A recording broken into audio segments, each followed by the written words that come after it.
Hi, I'm Paul from the Studio Rats. Recently, I updated my, I think it's a Mark II iPad, which is years and years and years old, for one of the new iPad Pros. Now, I thought a great project would be to see how far you can push one of the new iPads to see if you can actually record a full band and to mix a full track and then to release that track just by using an iPad. Now, things have improved over the last few years where companies like RME have created, really pro interfaces that not only work on a Mac and a PC, but also work on an iPad. So I bought Cubasis for the iPad. Now, Cubasis is not going to be as comprehensive as the programs that I use for my normal recording software, but we're going to see if Cubasis can actually handle recording a full band. I'm going to try and push the iPad as hard as possible to see at what point we can get to before the iPad packs up with recording. What I'm going to be doing today is to lay down the guide tracks, which I'm then going to be sending over to Jack Rubinacci, who's going to be doing the vocals. And Jack's going to be recording the vocals on his iPad. I think he's got an iPad Air. The track's then going to be sent back to me. I'm then going to be going over to James's house, the drummer, and we're going to be recording the drums on the iPad using the RME interface. Then the track's going to come back to me. I'm going to be replacing all the guitars and then mixing the track. And then we're going to see how far we can push the iPad. If you do want to see all the videos in this series, make sure you like and subscribe and click on the bell button and you'll be notified of any future videos. So let's record the basic parts and then get that over to Jack. So we've got the guide drums that I've programmed and then bounced down to an audio track. So let's create a new track and I'm going to choose audio track. And let's rename that track. Let's name it Guide Guitar. But let me just explain the routing. I've got the guitar plugged into a couple of pedals here. I've got a Keeley compressor, then going into an Earthquaker Devices Black Eye Boost. Out the Black Eye Boost into a Rev D20 amp. Now the Rev D20 amp is going into a Universal Audio aux box. So what we need to do is to route that inside a Cubasis. So I'm going to choose inputs 1 and 2 as I've got the aux box plugged into inputs 1 and 2 on the RME.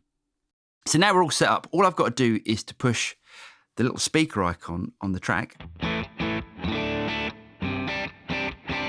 I'm going to monitor everything through the iPad, so I'm not going to be monitoring through the RME interface and use any of the latency-free software that can run internally inside of that unit. I'm just going to be using the iPad to monitor everything. Now, there's no perceived latency with me doing this. It just feels like I'm playing the amp and the sound's coming straight from the amp.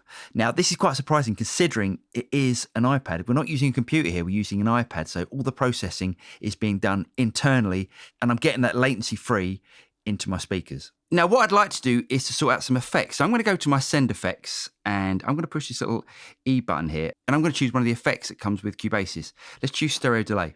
All right, let's turn it on. Let's bring back the send just a little bit. And let's reduce the high frequencies by bringing back the damp a bit. Now, what I'd like to do with this, I'd like to get like an Edge from U2 sort of guitar sound. So I'm going to change the time here to dotted eighth notes. So let's just bring that back.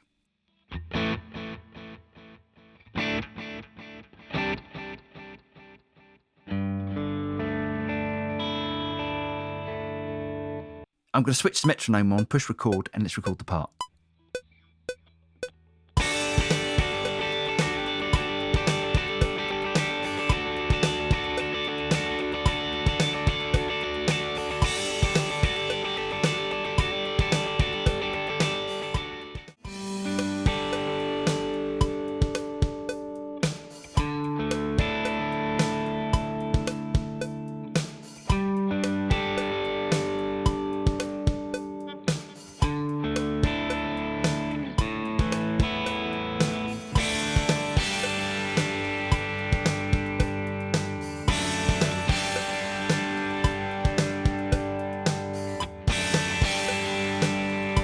So I've recorded the part. I'm not too worried if it's perfect or not because this is only the guide guitar part that I'm going to be sending over to Jack to record the vocals to. So I'm just going to tidy it up and just make sure that everything sort of fits and everything's in the right place.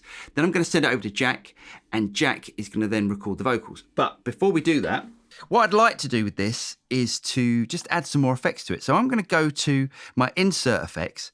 I'm going to click on the E button what I'd like to do, I'd just like to add some EQ to this. I just want to filter off some of the frequencies that I don't like on this recording. So I'm going to choose audio units and I'm going to come down. Now, all of these plugins from Eventide and FabFilter are available for the iPad as well as for Mac and PC.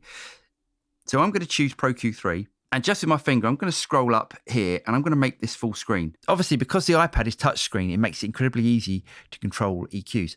Like FabFilter's Pro Q3, all you have to do is tap your finger on the screen where you want to say low cut, and you can move the EQ and it's done. Now, same for if I want to notch out a frequency. I just tap where I want the notch, change the Q. I can solo that frequency by pushing the headphone button and then just bring back the gain and it's done.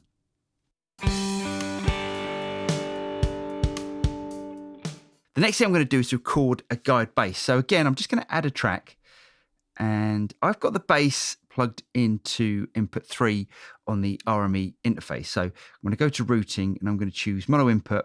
And let's click down here and we're going to choose input 3. Let's name the track just to keep things organized. Let's turn on the monitor button so I can hear myself. So first of all, let's click on the insert effects as I want to add some grit to the bass. And I'm going to click on the first insert. Let's push the E button. This time I'm going to use Crush Station. Crush Station is a distortion plugin from Eventide and it sounds amazing. So all I'm going to do is going to bring the mix back and the drive, and let's just give it a little bit more treble. Let's see how that sounds.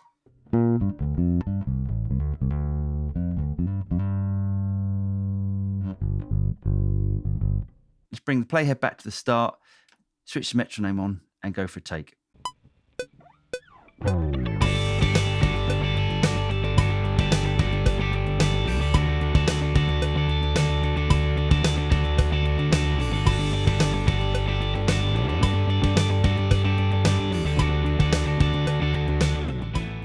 Now we've recorded a guide bass and a guide guitar, I'm now going to send the whole Cubasis project over to Jack. So Jack's going to be recording his vocal. Now, if you want to see Jack's video, the link should be here somewhere. If the link's not here, it'll be in the notes below. Once Jack has finished recording his vocals, he's going to send me the project back. I'm then going to take my iPad and the RME interface over to James, the drummer's house, and we're going to record the drums through the RME interface into the iPad. So everything's still going to be done inside of the iPad. Once we've recorded the drums, I'm going to bring back the interface and the iPad, and we're going to record the real guitar parts back here and add some extra parts to it. And then we're going to mix the track. And that's really going to be where we're going to be pushing the iPad to its limit. So if you want to see the other videos in the series, make sure that you like and subscribe and you click on the bell button and you'll be notified as soon as those videos come out. I'm Paul from the Studio Rats. I really hope you guys got something out of this and I'll see you next time. Cheers.